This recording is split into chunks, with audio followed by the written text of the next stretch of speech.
I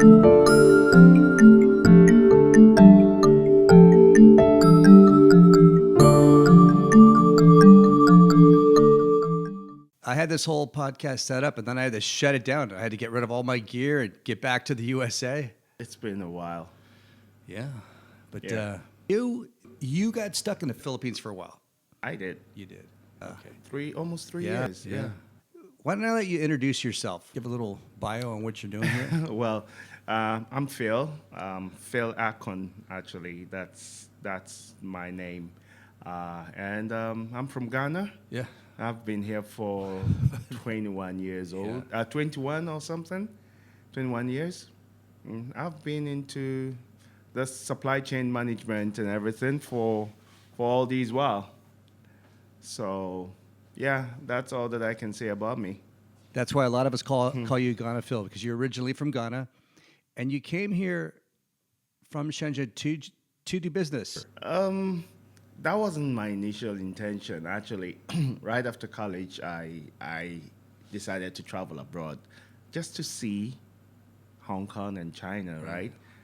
When I got here, I met a friend who was into teaching, and he introduced me into English teaching. Uh-huh. And I did it for a bit, and I thought it wasn't where I really wanted to be in terms of my life goals and what I want to get in life. So after 2 years or so, I just ventured into sales and marketing in a Chinese company that dealt in die casting, manufacturing, and moldings. So that's where I started everything that I'm doing now from. So you learned about it. You learned by doing it. I was just shoved into it, and I had to make do of what I had, because I'm this type of person that wherever I find myself, I try to be better.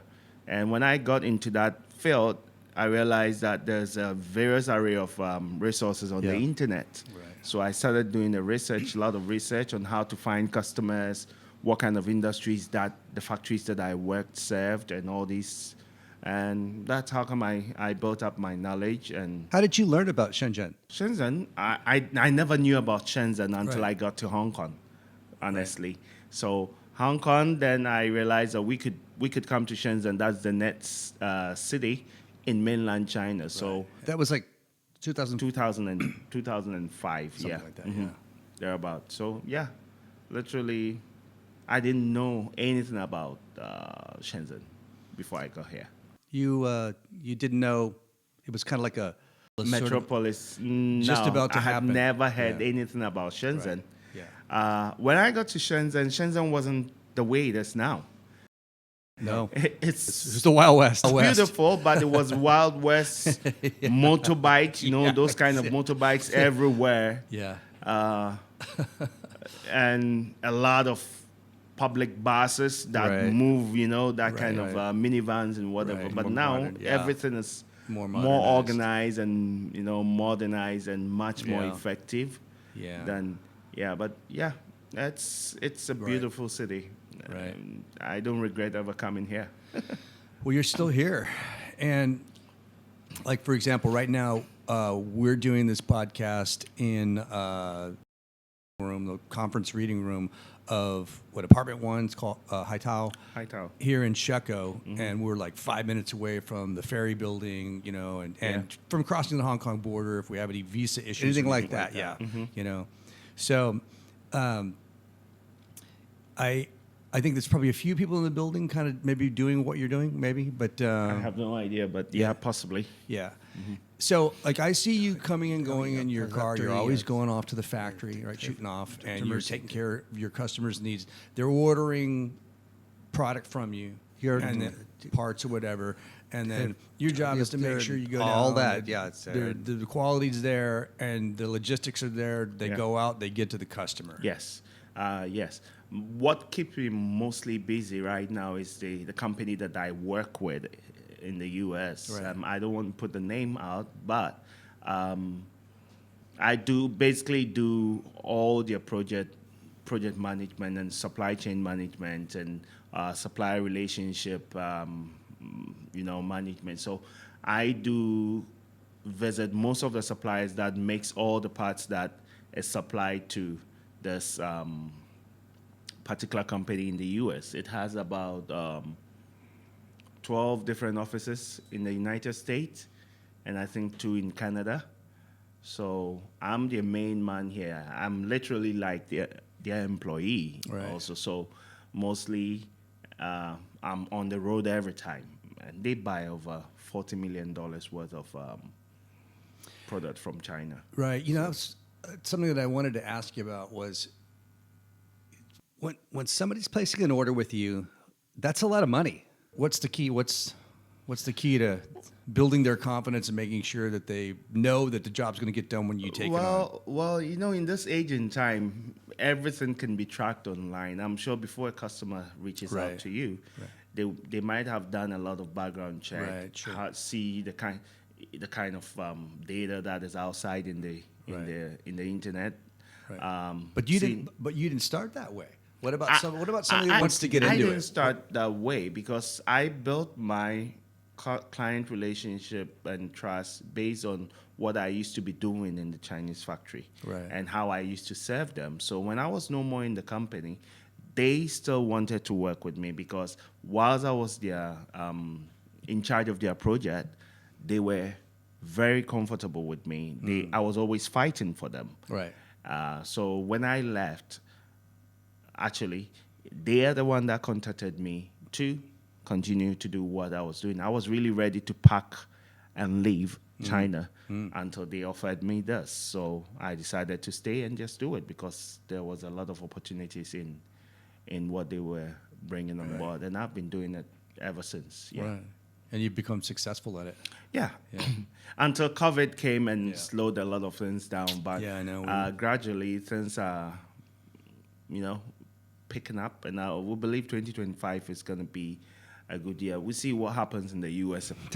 politics, but exactly. Still, it's all riding on that right now. Yeah, because usually when there are others who are very good when it comes to China, Sino-U.S. relationships and whatever, but we'll see. Right.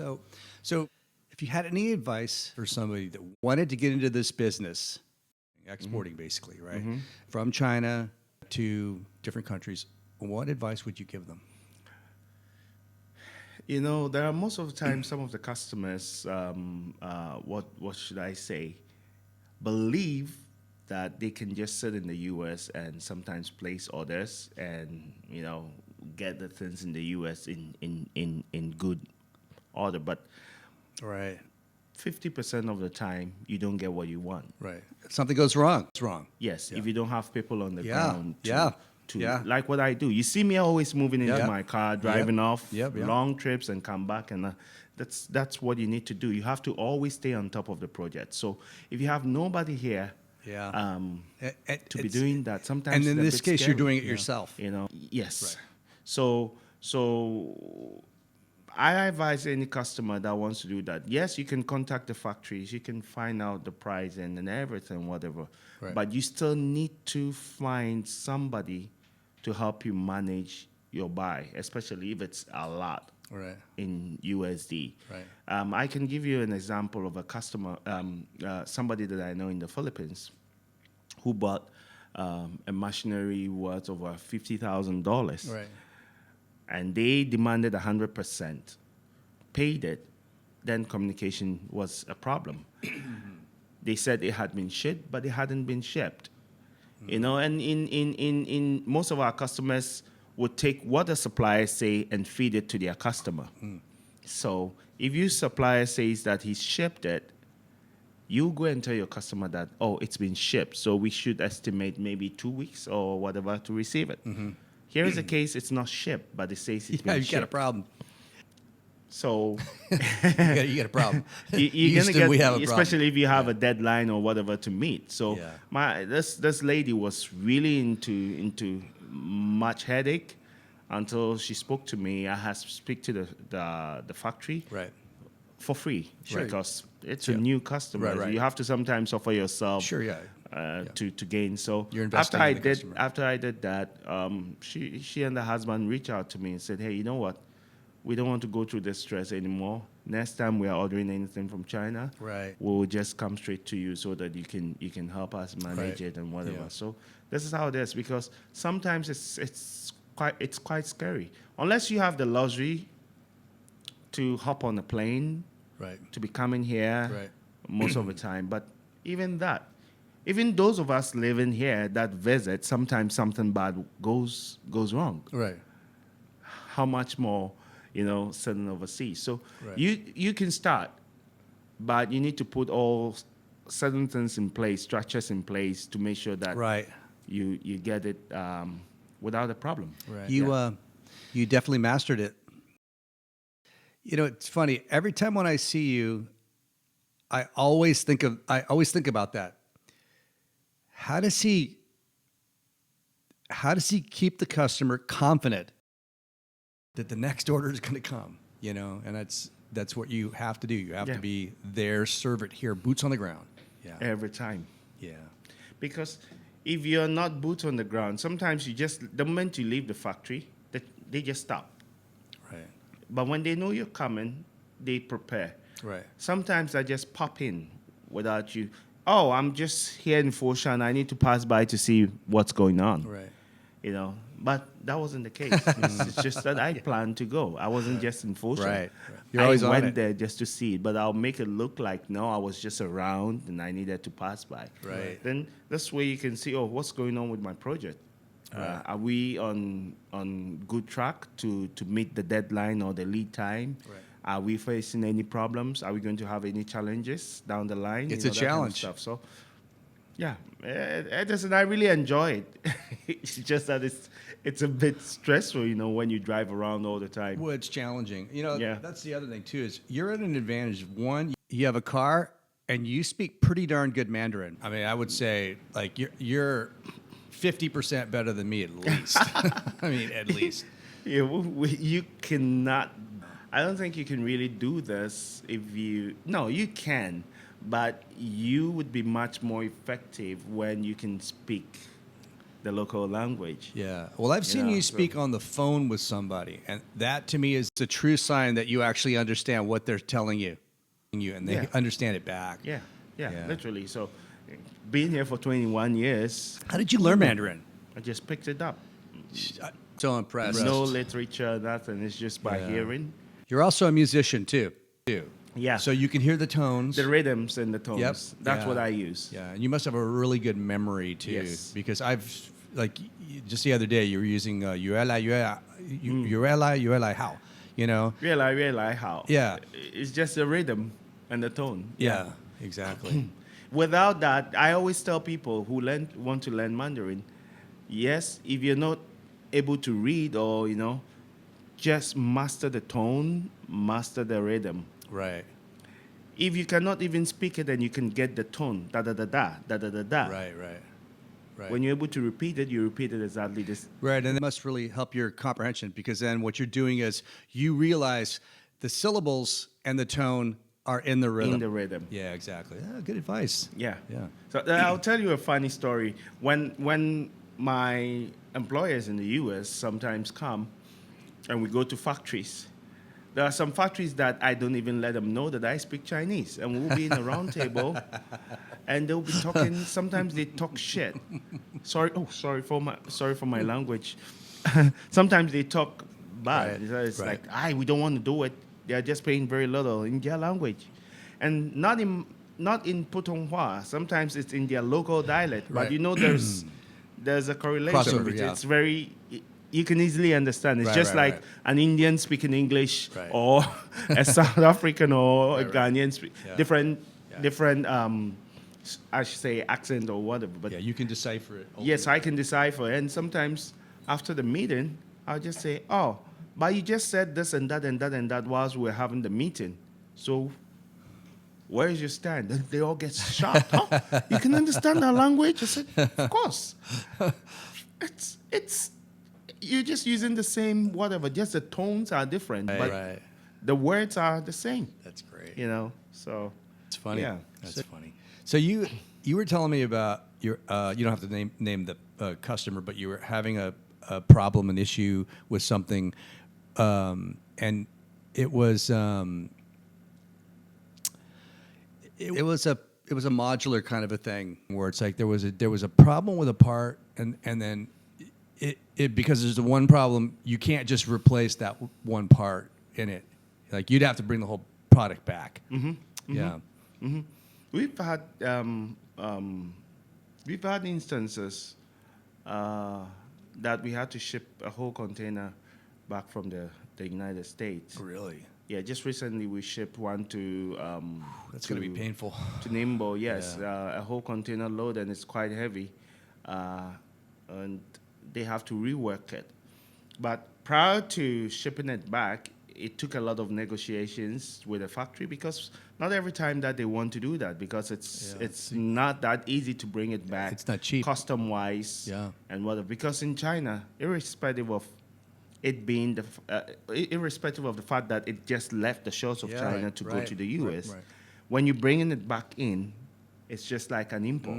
So you have to go through all the customs. It's coming back. But if you have the right communication and everything, you can get it through the customs, rework it, and ship it back. But you still have to, the factory will still have to put a guarantee in terms of like customs fees or whatever to the customs. Who paid the shipping fees in this case? The shipping fee in this case was paid by us, the U.S. office, in a sense that. You mean the person who bought the product? Yes. Okay. Because if you put every cost on the supply, the likelihood of them saying that we are not going to do it. That's right. Yeah. So shipping is not that wasn't that expensive. So sure. It's funny you brought that up, because I try to tell this to people all the time, that they'll say, "Well, hey, that's the factory's responsibility." It is, but they can also drop the project. So you lose something little to gain, because if not, you lose the whole thing. You lose, and then you got to start all over again. Yeah, with a new factory. And what I was talking about was over $60,000 worth of product. So you losing $3,000 or $4,000 to ship it back. Right. It's doable. So it doesn't hurt. You can still gain that back rather than losing the whole $60,000. Yeah. So it's a give and take. It really is. We had the same kind of thing happen with our factory, where there was a mistake that was made that they did not make, and it did cost us. And we had the choice: are you going to actually ship back an entire container? Are you going to charge them for everything and force them out of the deal? Or are you going to work something out? The customer can make mistakes too. Oh yeah. So it's a give and take, that's for sure. For this instance like that, the factory told us, "Oh, you had a fixture. Why didn't you inform us that this thing goes into this? We don't know the application of your product." Right. If you knew that you had a fixture, you should have given us the fixture. We could have tested it whilst, during the production and what have you. And so these are kind of the negotiations. So it took more than 3 or 4 months for them to, for us to all come into a proper agreement. Right. Okay, we'll ship it back, but shipping it back to the U.S., it will be your responsibility to take up the shipping, shipping cost. And they agreed. So it's like win-win. We share the shipping coming back, you pay the shipping going. Right. And they did. Then there was one instance too with my the Harley Davidson motorcycle engine parts that I I make. I don't supply Harley Davidson. Just point of correction. I supply to what do you call it? The rebuilders. So there was one instance that these are unforeseen. You can never tell. It's gravity castings, and when it went to the U.S., whilst they were machining it, they got to know that it has a lot of porosities in them. And so I asked them, okay, you machine a certain number of items and just use the AQL standards, like check if you machine 40 or 50 pieces and 20 or 25 is bad. Okay. No need to machine the others, because it's going to cost you a lot of money. For people listening, can you explain what an AQL is? it's just a quality inspection standards. So based on the AQL, let's say you have a you have 100 parts to ship. Right. You take a percentage, 5 to 10% of it, and you do You test it. 100% inspection Right. to it. And when you do 100% inspection and all of them are okay, you're good. It means it will replicate in all the others Right. because you randomly selected out of the lot on the Right. stack, Right. and all of them are okay. Then it means possibly all of them are okay, so you can pass them. And so the importance of selecting them randomly from different parts is because you could have 100 in a row That are get good. screwed up Yes. or be okay, and then the next 100 completely different. Yes. Yeah. That's why mostly when it comes to the AQL, before you do the inspection, the part must be ready to ship. Like you've already stacked them on a pallet. Right. That these are ready to ship. So when we go there, you just pick up the total number of quantities that you need to inspect. Right. Then you put there and inspect. And if all of them are okay, good. But if you see above 5% being bad You got a problem. out of 10 or Right. let's say 100 and you got 5%, then you can ask them to sort it out, or there's a problem down the line. It means Right. possibly you have a fallout rate of a number of percentage that will be very bad. So yeah, we had that, and a whole shipment worth almost $200,000 was bad in a way, and it was close to Chinese New Year. These are things that I couldn't tell.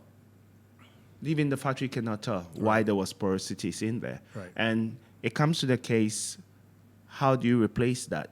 Right. And The the Chine- metric of the Chinese New Year is Yeah.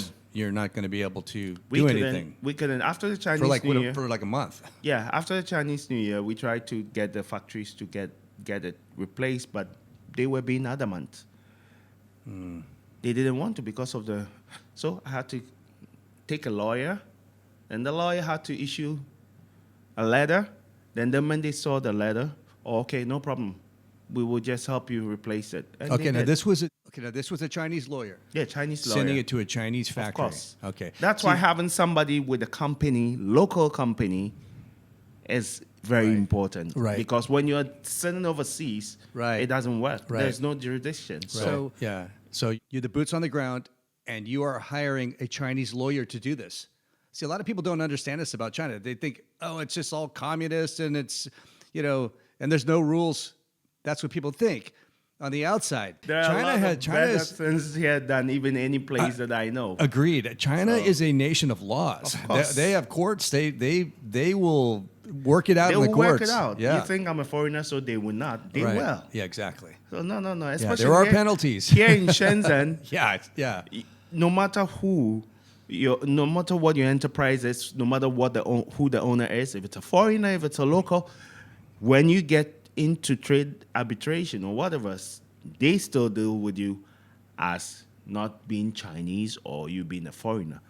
Whoever you are, they deal with you according to the written Yeah, right. law, Yeah. not according Right. to where you're from or where. Right. No, I don't see that kind of discrimination here. Never. Yeah, because if they're always siding with the Chinese party, then people are not going to want to do business in China from the outside. Then whatever the conflict is, then people are going to stop doing business Of here. course, of course.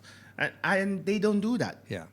They don't do that. So that's one thing that I love about being in China. See, it's like when Me people are too. sitting outside China, Africa, US, Europe, whatever. Why are you in China? I feel much more safer here in China than anywhere. Yeah. I always say it's like I feel more free here. more free in China than anywhere. But people are outside thinking that it's a bit different, that kind of stuff. You come in here and feel it. Yeah. You go by the law. You do what they ask you to do. Register your apartment. Do this. If you don't do all these things, then You got trouble, sure. You might think that, but this is where following the law means. Yeah. So I love it here. And I want to continue doing this and until my body cannot take it anymore.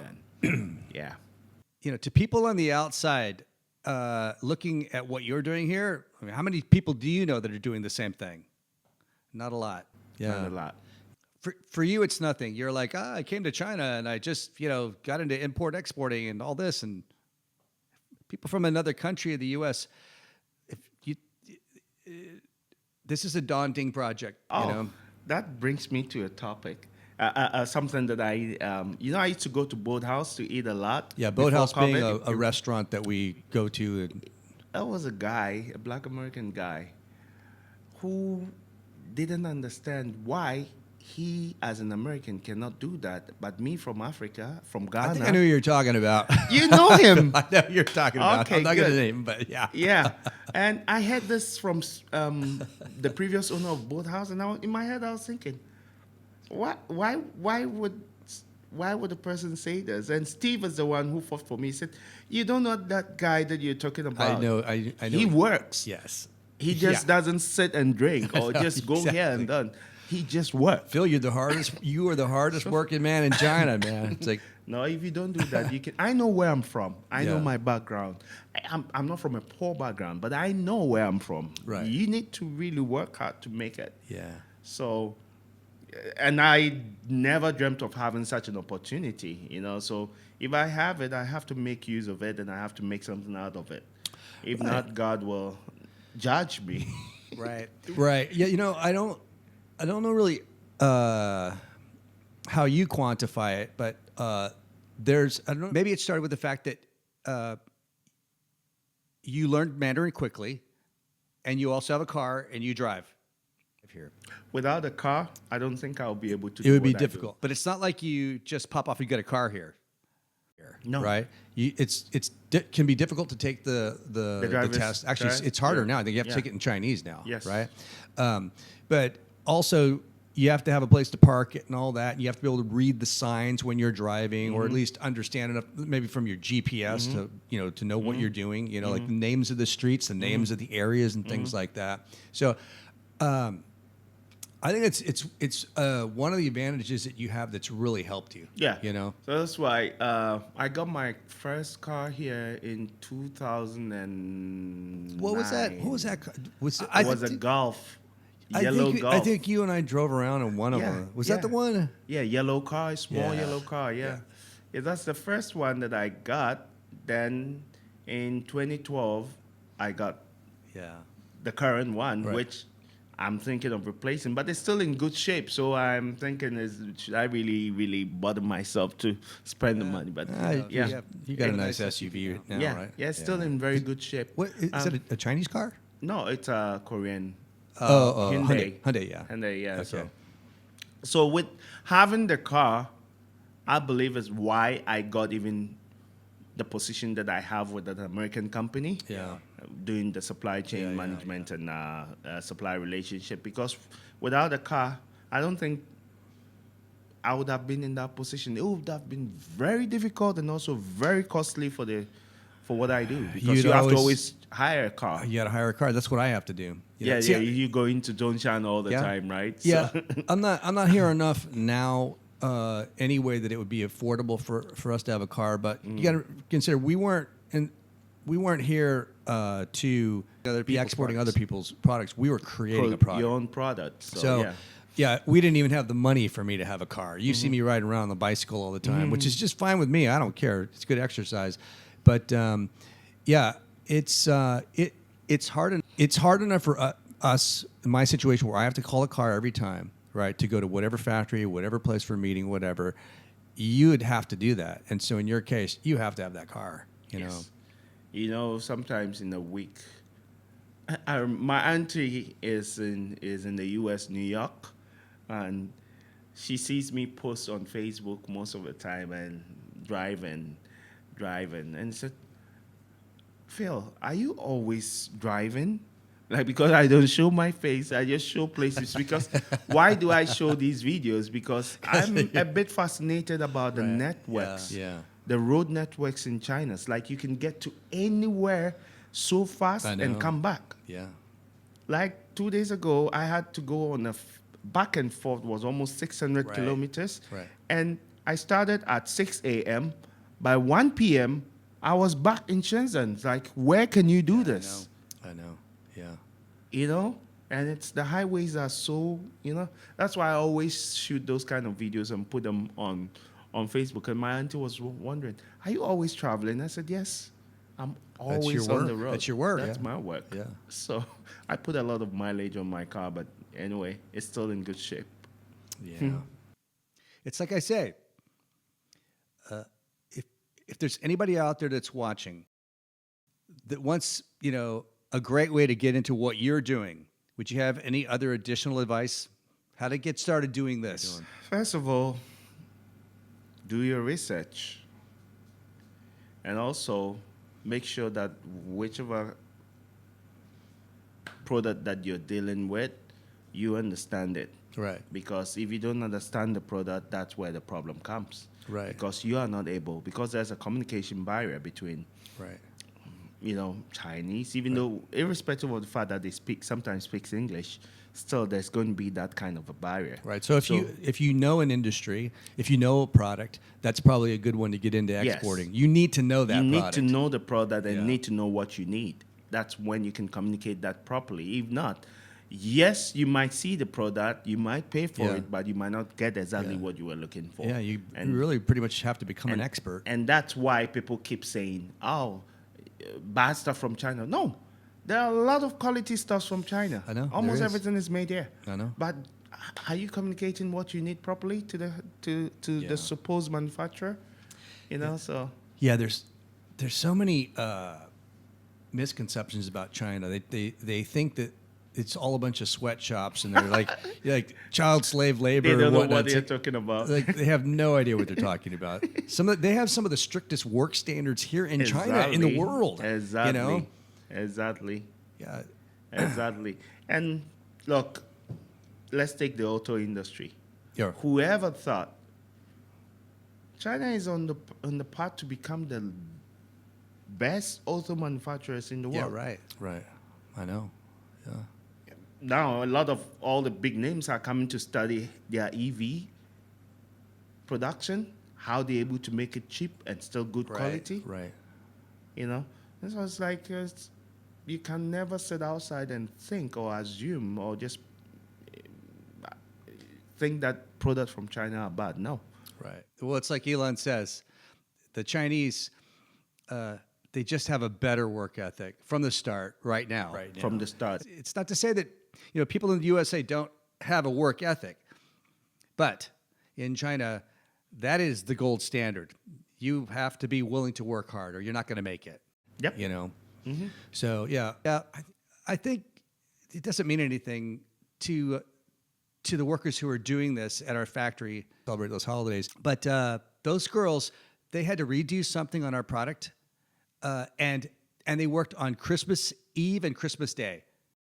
They were happy to do it because that's their job, and they also have a lot of downtime when they're not working, when they're in their dorms or whatever, and when they're called to action, they're ready and they get it done. You know. I have instances that the factories work overnight to ship. Oh, sure. Just for us to be able to ship parts. Sure. Yeah. Just recently, there was a new product that is going to be launching in the US, and they needed the product, you know, the prototypes as soon as possible. Right. And the US office didn't think that we could turn that around. Right. If you go through the normal route, no, they'll give you maybe the best you can get is 20 days. But once I was on the ground and I could go to the factory, sit on them, within the space of 8 days, we're able to get the prototypes good and running and Right, just, you know, right. put them on the UPS and just ship them to the Right, US. right. And got there right on time, you know. So the working ethics and the fact that you can, you know, accept their Chinese New Year's. Yeah. You know, those when people are traveling, you know. Yeah. So, They so have their that's holidays. why, that explains why they get long holidays. And Yeah. that's because when they are working, they're working. They're working. Yeah.